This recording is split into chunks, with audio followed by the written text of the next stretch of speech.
Mga master, okay lang bang? Huwag niyong skip ang mga ads sa aking mga video kung okay lang mga master. Salamat sa solid na suporta po. Yon, what's up mga masters? Nandito na naman tayo sa panibagong araw, panibagong kabanata na naman ang pagsasama-samahan natin ngayon guys.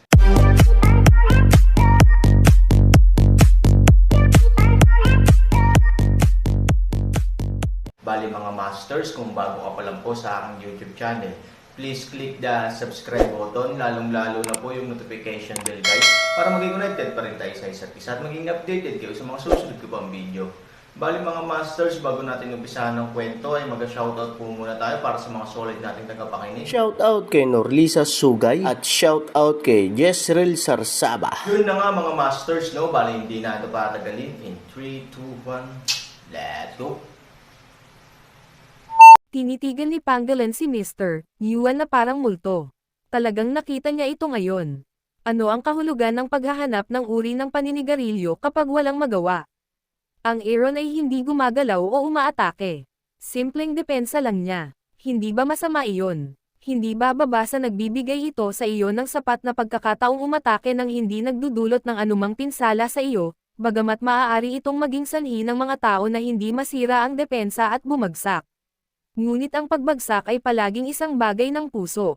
Hindi siya matatalo ng Aaron. Ni hindi niya kilala ang nanay niya, okay. Ngunit ang napakagandang bulaklak na ito ay nagkusa pa ring lumaban. Shit, ito na talaga ang pinaka-abnormal na kahilingan na narinig ko. Walang magawang umiling si Pangolin, at saka uminom ng alak, tama ka.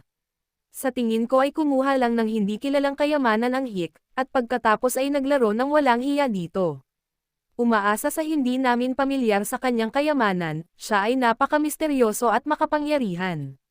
Napakatigas ng baw ng pagong na kahit ang hari ng gubat ay hindi siya kayang salakayin. Kung gusto mo siyang kainin, kakain ka dahil sa matigas niyang shell. Nangangahulugan ba ito na ang pagong ay ang hari ng kagubatan? Oo, bagay na bagay ang metapora na ito. Kung hero ka, Hick, kung may binhi ka, lumaban ka ng isa-isa. Oo, kaya mo lang ipagtanggol. Pagong ka ba talaga? O lumiliit na pagong? Para sa ganoong bastos na kahilingan, ang batang naruroon ay hindi lamang walang anumang pagtutol, ngunit nagbigay din ng buong suporta isa-isa, at nagsalita pa, kabalintunaan laban sa Aaron. Paanong hindi ito makapagpaparamdam sa mga tao na katawa-tawa? Sa Pearl Curtain, bagamat hindi nasisiyahan ang babaeng nakagreen sa Aaron ngayon, alam niyang normal lang kung anong paraan ang ginamit sa martial arts competition. Malinaw na hindi makatwiran na hilingin sa isang tao na isuko ang pagtatanggol. Kaya naman, nang may sasabihin pa sana siya para pigilan ito, ang ikinagulat niya ay sa pagkakataong ito ay biglang lumingon ang babaeng nakaputi. Pagkatapos ay marahan niyang ipinilig ang ulo sa kanya. Bakas ng pagkagulat ang biglang lumitaw sa magandang mukha ng babaeng nakagreen. Bakit? Bakit pati ang binibini pumayag? Siya ay palaging makatwiran, at kahit na gusto niyang itama ang Aaron ngayon, bahagyang sinisisi niya ang kanyang sarili sa pamamagitan ng kanyang mga mata. Paano na ngayon sa harap ng tunay na tama at mali, ang kanyang binibini ay hindi inaasahang pinili ang default? Ano ang ibig sabihin nito? Gayunpaman, dahil interesado ang dalaga, wala siyang nagawa kundi ang bamantong hininga at tumigil sa pagsasalita. Aaron sa gitna ng bulwagan ay naghihintay sa sagot ni Mr. Yuan. Fuck, ano ang pinagkukunwari mo dito? Gusto mo makasigurado ako. Kung lalaki ka, mabuti pang iligpit mo ang suit mo at makipaglaban tayo gamit ang totoong baril at kutsilyo. Hindi ba't ganyan ang itsura ng lalaki? Malamig na ngumiti si Prince Yuan. Ngumiti si Aaron at tumango. Bigla siyang umatras, nawalan ng lakas, at sa kabahagyang itinuwid ang kanyang katawan. Okay, hindi ako nagtatanggol. Nang marinig ang sagot ni Aaron, hindi napigilan ni Child Yuan na matawa. Ito talaga ang gusto niya. Mabangis siyang umatake at pumatay kung saan-saan, ngunit ang depensa ni Han Sanchen ay palaging sakit ng ulo para sa kanya, nakatumbas ng pagpapahina sa kalahati ng kanyang kapangyarihan. Gayunpaman, kung hindi magdedepensa si Aaron ngunit maglalaro lang laban sa kanya, tiyak na mananalo siya. Walang sino man ang maaaring samantalahin ang pag-atake sa kanyang sarili. Ito ang lubos na pagtitiwala ni Mr. Yuan sa kanyang sarili, ngayong pumayag ka na, mamamatay ka. Napangiti si Child Yuan sa mabangis na boses. Sa sumunod na segundo, gumalaw ang figure, lumingon ang mga bituin sa langit, at bumagsak ang malakas na magic pressure mula sa langit. Ngayon lang nabawi ang takot sa lahat, ngunit ngumiti lang si Aaron sa oras na ito, malumanay at hindi na nilinggan pa si Child Yuan. Anong ginagawa ng batang iyon? O nagkukunwaring adik ka? Hindi ka ba pumayag na umatake at hindi dumpensa? Nagkukunwari pa rin ngayon, haha. Gaya ng sinabi ko kanina, ang kalokohang ratio na ito ay umaasa sa hindi kilalang kayamanan para sa pagtatanggol, ngayon ay hindi na ito maaaring gumamit ng depensa. Kaya ang hanggal na ratio na iyon ay hanggal, at ngayon ay hindi na ito gumagalaw. With that, ilang tao ang tumango, napangiti na lang si Han Sanchen, bigla, kahit bahagyang pumikit. Naghahanap ba talaga siya ng kamatayan? Sa Pearl Curtain, nakita rin ng babaeng naka-green na nakapikit si Aaron sa oras na ito. Oh, confident. Ngunit ito ay imposible lamang. Ang Child Yuan ay may malalim na paglilinang at ngayon ay ginagawa niya ang mga demonyo sa bansa. Kahit na siya ay isang dalubhasa sa mga eksperto, talagang imposible para sa kanya na maging sobrang kumpiyansa at maaaring ganap na baliwalain. Oo, sa teorya, kahit na ang walang kapantay na mga eksperto sa 8 kaparangan ay dapat na maging maingat sa pagharap sa suntok ng Child Yuan, at imposibleng hindi lamang makagalaw, kundi maging sa pagpikit ng kanilang mga mata. Ngunit ang problema ay ang Han 3000 ay hindi kailanman naging at hindi dapat husgahan ng sentido komon, hindi mo ba naisip na mahirap maglibot? Biglang ngumiti si Aaron. Hindi ito pinansin ni Mr. Yuan. Ang buong katawan niya ay naging libo-libo, at nakatago ang kanyang nomenan, patuloy na gumagala sa Aaron.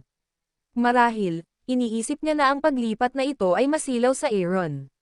Sa katunayan, ang pagpikit ni Aaron ay tila nagpapatunay sa kanyang mapagmataas na haka-haka ngunit sa katunayan, sa mga mata ni Han Sanchen, siya ay parang isang matandang babae sa kanyang 80s sa oras na ito, siya ay patuloy na gumagalaw sa isang pacing na paraan. Kahit na siya ay may libu-libong mga anino, ang kanyang katawan ay nakuha na ng Aaron, sa sandaling nahulog ang boses, Aaron. Tumalikod, ang isa ay nag-abot ng direktang swerte, nagsindi pa ng pulang apoy at asol na kuryente sa kanyang braso, at direktang hamampes kay Mr. Yuan nakakalunsad lang ng raid. Nagulat si Young Master Yuan. Nagtago siya ng mahabang panahon at sa wakas ay natagpuan ang pinakamalaking puwang, ngunit sa sandaling magsimula siya, natagpuan siya ng kabilang partido. Ang swerte ba ng lalaking ito? Maaari mo bang makilala ito? Gayunpaman, nagulat, hindi nagtagal ay pinatatag ni G. Yuan ang kanyang anyo, kahit malaman niya, ano? Kaya lang hindi nagtatago ang tanga. Ang yabang niya ay diretsong sinampal ang sarili. Walang pinagkaiba sa paghahanap ng kamatayan, ngayon lang, ilang karangalan ang napanalunan mo sa akin na hindi mo makukuha sa buhay mo. Ngayon, anong kaila-hilakbot na presyo ang kailangan mong bayaran, die. Sa sandaling bumagsak ang boses, biglang pinakawalan ni Child Yuan ang kanyang momentum. Ang buong tao ay ganap na nabalot ng malakas na black magic gas. Sa lakas ng pagwasak ng kulog, bigla siyang nabangga sa Aaron. Kahit na ang distansya ng sprint ay napakaikli, ang malakas na puwersa ng hanging dala nito ay umiihip pa rin sa malakas na hangin ng mga tao sa paligid, napakalakas ng puwersa, bulong ng babaeng naka-green. Kung galit pa rin siya na tinanggihan siya ni Aaron ngayon, nakiramay siya sa pakikipagtagpo ni Aaron sa napakalakas na kalaban. Kung ikukumpara sa kanya, kahit na ang mga braso ng Aaron ay tumalon na may asol at lila na kuryente at nasusunog na may pulang apoy, sila ay talagang maliit at mahina kumpara sa trend ng kulog ng Child Yuan. Tanging panggalan, dahan-daang nakahiga, may dalang lalagyan ng alak, masayang umiinom ng alak, talaga. Malamig na ngumiti si Aaron at itinulak ito palayo.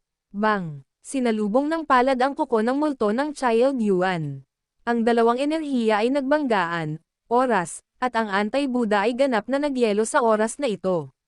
Ngunit sa sumunod na segundo, pagkatapos ng maikling paghinto, dalawang malalakas na pagsabog ang sumabog sa bulwagan, na sinira ang lahat ng mga mesa at upuan at naging pulbos. Sa labas ng bulwagan, hindi mabilang na mga tao ang direktang hinaypan sa harang ng bulwagan. Kung hindi sila nasadyap ng mga gwardya sa labas sa oras, natatakot ako na baka direktang mabigla sila palabas ng flower boat on the spot.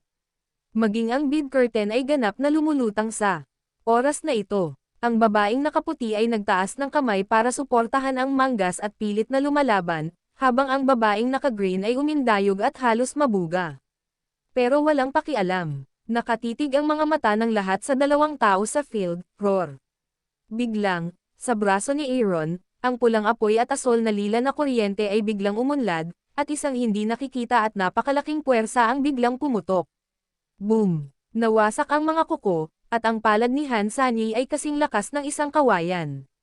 Diretso niyang binasag ang mga kuko, at ang isang palad ay naging kamao, direktang tumama sa tiyan ni Young Master Yuan. Ano? Panipi. Mga master, okay lang bang?